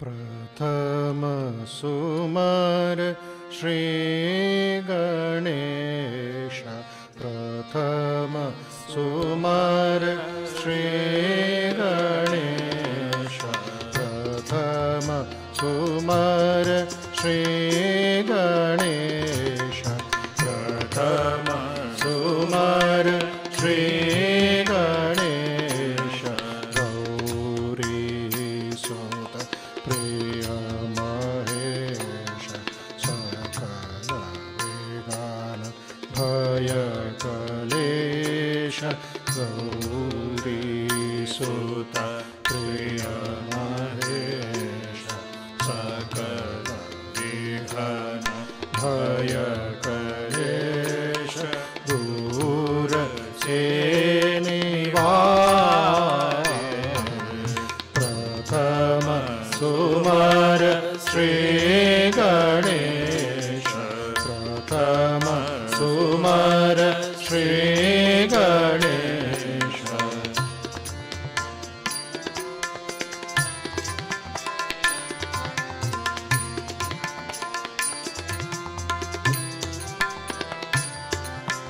लंब उदर भुज विशाल, लंब उदर भुज विशाल, कर त्रिशूल चंद्रबाण, लंब उदर भुज विशाल, कर त्रिशूल चंद्रभाल, शोभत दल पुष्पमाल, शोभत दल पुष्पमाल,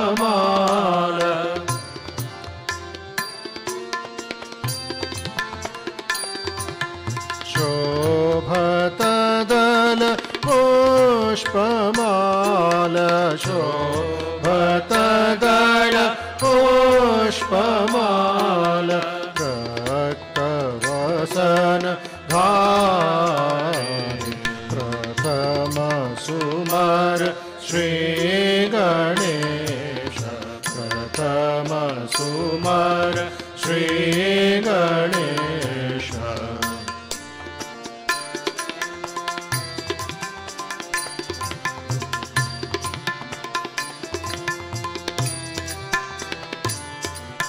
रिद्धि सिद्धि दो हार, रिद्धि सिद्धि दो हार, चमर करत बार बार, रिद्धि सिद्धि दो नार, चमर करत बार बार, मूषकवाहन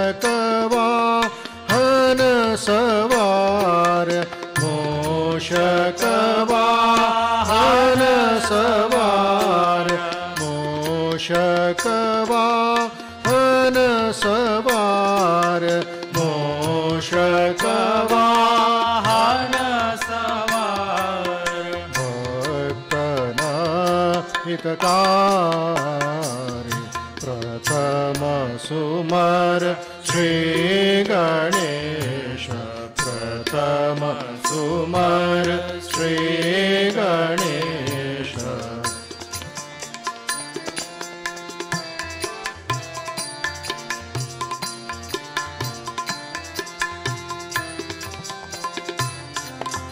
प्रौरण गुण गण निधान, पूरण गुण गण निधान, पूरण गुण गण निधान, पूरण गुण गण निधान, सुर मुनि यश करत गान पूरण गुण गणनिधान सुर मुनि यश करत गान ब्रह्मानंद चरण ध्यान ब्रह्मानंद चरण ध्यान ब्रह्मानंद चरण ध्यान ब्रह्मानंद चरण ध्यान सकल ज्ञान सारे प्रथम सुमर श्री गणेश प्रथम सुमर श्री गणेश गौरी सोत प्रिय महेश सकल विघ्न भय कलेश गौरी सुत प्रिय महेश सकल विघ्न भय कलेश दूर से निवारे प्रथम सुमर श्री गणेश प्रथम सुमर श्री गणेश प्रथम सुमर श्री गणेश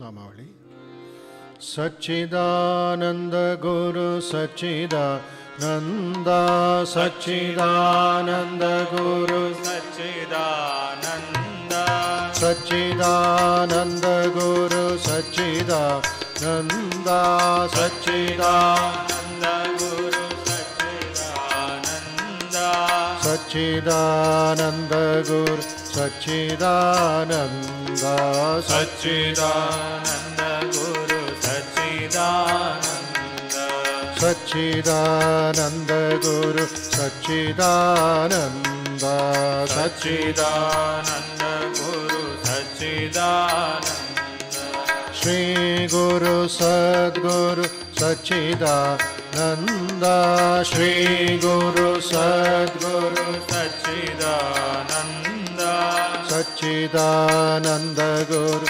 सच्चिदानंद सच्चिदानंद गुरु सच्चिदानंद सच्चिदानंद गुरु सच्चिदानंद सच्चिदानंद गुरु सच्चिदानंद जय गुरु सद्गुरु सच्चिदानंद जय गुरु सद्गुरु सच्चिदानंद जय गुरु सद्गुरु सच्चिदानंद जय गुरु सद्गुरु सच्चिदानंद सच्चिदानंद गुरु सच्चिदानंद सच्चिदानंद गुरु सच्चिदानंद सच्चिदानंद गुरु Sachchidanand Sachchidanand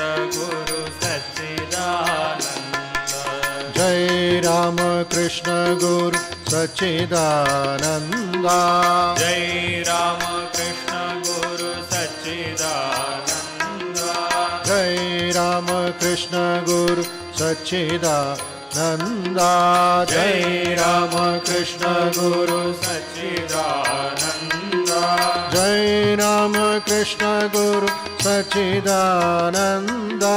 Jai Ramakrishna Guru Sachidananda. Jai Ramakrishna Guru Sachidananda. Jai Ramakrishna Guru Sachidananda. Sachidananda Guru Sachidananda. Sachidananda Guru Sachidananda. Sachidananda Guru Sachidananda. Sachidananda Guru Sachidananda. Sachidananda Guru Sachidananda. Sachidananda Guru Sachidananda. Sachidananda Guru Sachidananda. Sachidananda Guru Sachidananda. Sachidananda Guru Sachidananda. Sachidananda Guru Sachidananda. Jai Guru Sadguru Sachidananda. Jai Guru Sadguru Sachidananda. Jai Guru Sadguru Sachidananda. Jai Guru Sadguru Sachidananda. Jai Guru Sadguru Sachidananda. Jai Guru Sadguru Sachidananda. Jai Guru Sadguru Sachidananda. Jai Guru Sadguru Sachidananda. Sachidananda Guru Sachidananda. Sachidananda Guru Sachidananda.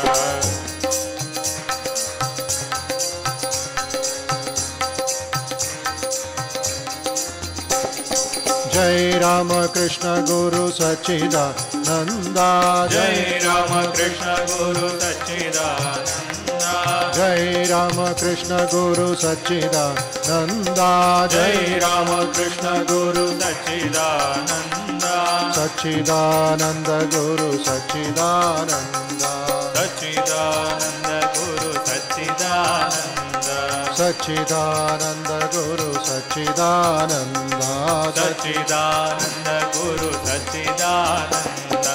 Jai Ramakrishna Guru Sachidananda. Jai Ramakrishna Guru Sachidananda. Jai Ramakrishna Guru Sachidananda. Jai Ramakrishna Guru Sachidananda.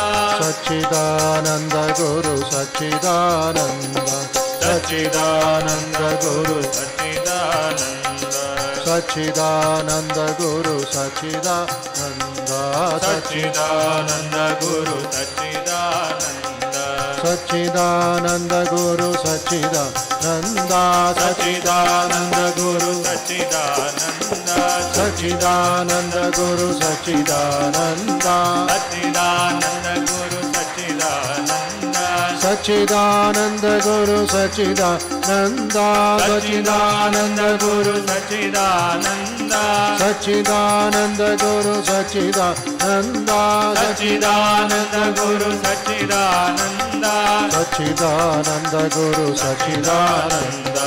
Sachidananda Guru Sachidananda. Sachidananda Guru Sachidananda. Sachidananda Guru Sachidananda.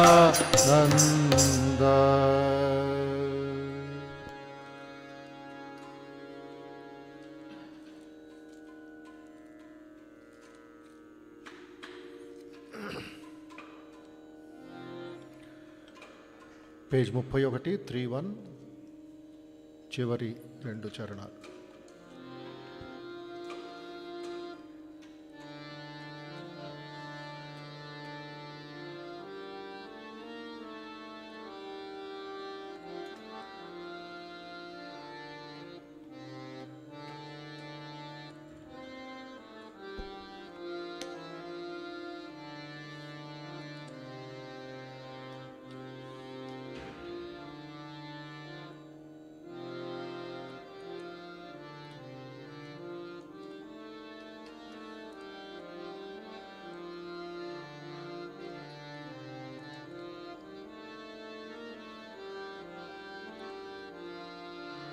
कर्पूरगौरं करुणावतारम्